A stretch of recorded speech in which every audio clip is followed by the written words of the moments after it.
What are the big jobs, the available jobs for you this year? Where are the top jobs for 2014? Joining us right now, Chris Brown, employment expert with the executive search firm RJ Byrd. Chris, good morning. Good morning. How are you? I'm well. All right. Where are the hot business sectors where people, if they have the proper training, can find themselves a decent job? Well, if you look at the list that CareerBuilder put together for Forbes last week, you'll see a theme there, and 3 of those top 10 positions that they listed were in information technology. So, in other words, training and development specialists that's number 3, market research analysts and marketing specialists number 2, and software developers number 1, with a pretty fair median hourly income of $45 an hour. You know what? And depending on what section of the country you're in, that $45 an hour can go way up or way down. But if you're a pretty good developer, I mean, chances are you can find yourself a pretty good position someplace. Chris, for quite some time here in the first state and elsewhere, there were folks who were specifically studying to be physicians' assistants or physical therapists or nurses, support staff for physicians in one fashion or another, because there were a lot of jobs in those sectors. Does that still play out that way?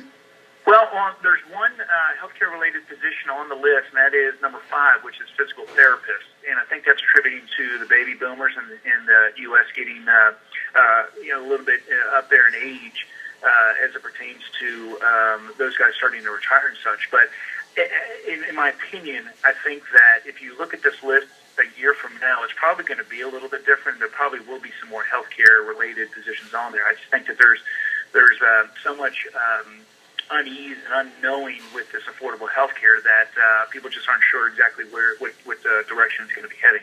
Chris, I got to tell you, number 10 of the list surprised me a bit.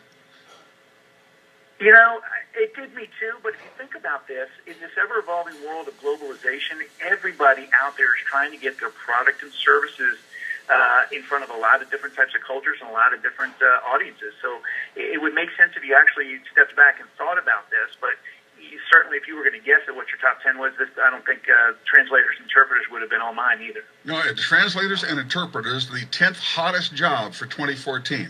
I mean, to me, that's a big surprise because, of course, here in Delaware, you'd have to translate between Kent and Newcastle County and the way folks talk in Sussex County. It's a whole different kind of language down there. You're exactly right. I graduated high school just right across the state border from where Wilmington is, and so I remember that very well. All right, Chris Brown, employment expert with the executive search firm RJ Byrd. Chris, thank you very much for being here. I appreciate your time this morning. Take care and good luck.